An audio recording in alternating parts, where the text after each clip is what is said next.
Before I start this video, I just want you to know that I'm on the road, so I don't have my microphone. I just have the computer microphone. So this video and tomorrow's video might be a little screwy with audio, so feel free to turn it up. Hi, I'm making a video before I go to bed. I'm in Whistler, Canada, doing the Wanderlust Festival. I just performed today, and then I have 3 performances tomorrow on Saturday. And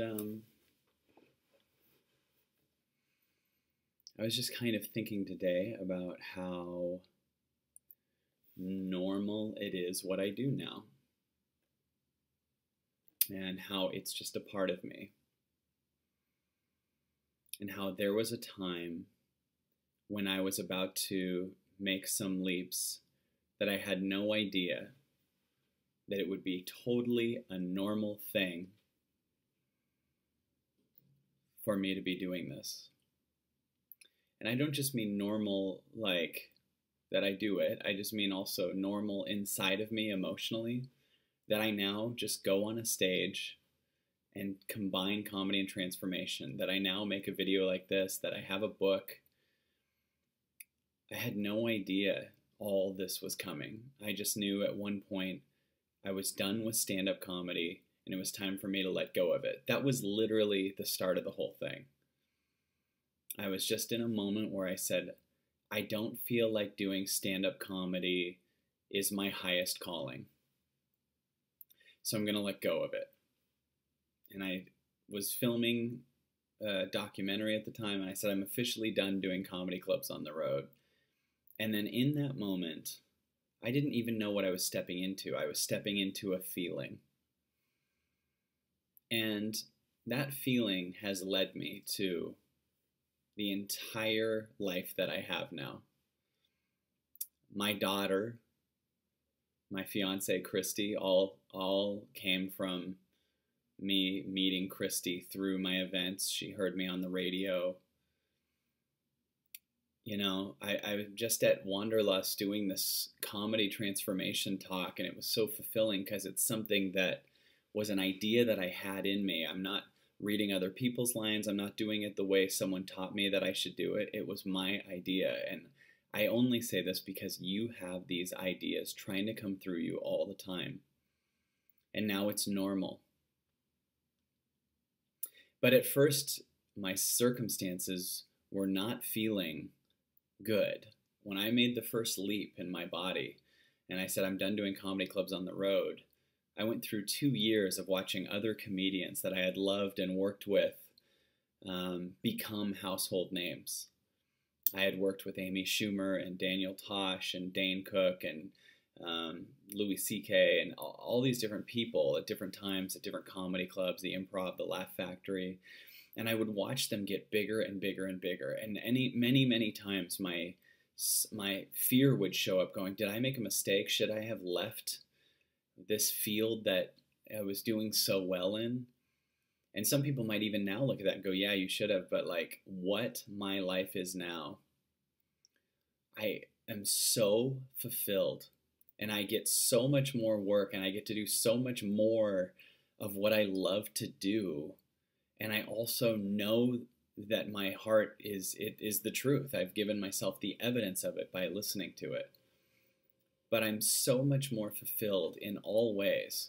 This is so much bigger than the biggest I was as a comic. And it's so much bigger than me. It's just pulling me and telling me. But I get to go speak in all of these places like Whistler and Costa Rica and do these really high-end events and just have this field that's my field this way. And it's something that was trying to come through me. And because I said yes to it, this happened. And I only tell you this because that's always happening with you. We all have it, but we just check, should I do that? And then the second you do that, you're looking at what you've been, and it's death to that old story. So you say no because you think that you're the old story, but the new story is trying to come through. And eventually it won't even be exciting. It'll be normal. And it's not only normal to me, but it's normal to my audiences. You know, I have bigger crowds now than I did as a comic. I get to do what I love to do. And I had no mental evidence of why this would be a better move, other than it felt right in my body. And then I lost all external evidence that this would be right as all those other comics became big. And I just sat here going, is this right? But it was still right in my body. So yeah, maybe had I stayed in it, I would have had some more Comedy Central specials and had more late night appearances and had done some comedy films maybe and stuff.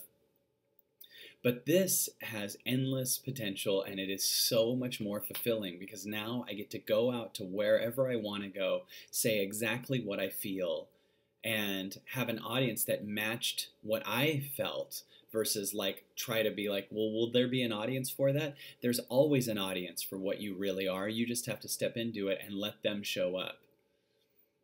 But I'm just here in Whistler, Canada, living every part of my life, and I hope you aren't hearing that as bragging. I hope that you're hearing that as that's possible for you. But here's what you have to follow. The deepest feeling, because when I was going through that, wow, there's this comic and this comic and this comic, they're all becoming household names. My heart was still like a little bit going, yeah, but this is still right. And I would feel myself cry and let go. Okay, I should have stayed with this and blah, blah, blah. My heart's going, you're in the right thing. Trust me. Go through a year of feeling this way. Go through a year of not quite being sure, and show me that you trust this feeling more than the external evidence. Show me that that feeling is proof to you. And then I eventually proved to myself that the heart was right. I proved this to myself. And now the only factor I have is, what does my heart say? What does my body want? I don't look at what's practical based on what's been done. I don't figure it out here. I feel what I want to do and I step into it. I don't question it because it's never been wrong ever, ever, ever.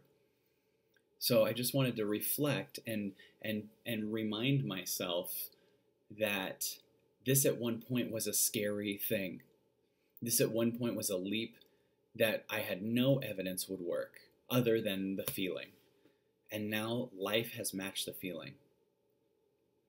I would never trade this life for a ton of $20 million comedy lead roles in movies. I could give a shit about being tied up in what the movies want me to do their way. I want to express this. People come up and they say it helps them. How could I deprive that? How could I deprive myself or those people of this gift that wants to come through me? How could we ever do that? But you have to stay with it, and you have to prove to yourself you trust it, and you have to let go of the dangling fears, and you have to know it. And I'm sitting here today in love with my life, in love with my guidance system, in love with my career, in love with my purpose, in love with my fiance, and in love with my daughter. And in love, period. So it's just a reminder for me, and hopefully as a byproduct, it's a reminder for you too. Because it's here.